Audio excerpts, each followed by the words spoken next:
Hello, hello. I-share ko sa inyo yung paggagala namin dito sa loob ng avenues. So, napapansin nyo, sa akin ko pinapokus yung camera. Kasi, syempre, may privacy pa rin yung mga tao dito. So, we need to respect each other. So, tumang kami rito sa Carrefour, tumingin ng portable washing machine with Sunford. Ayan, coffee maker.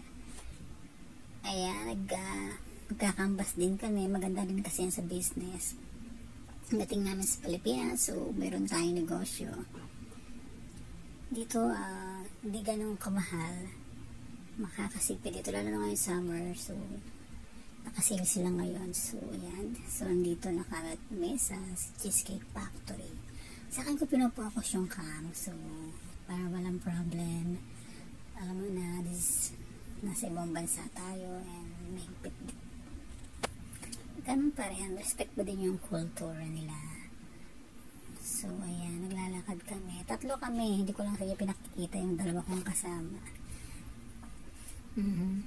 Kasi, we respect their privacy too. Kasi ayaw din nilang mapasama sa video, you know.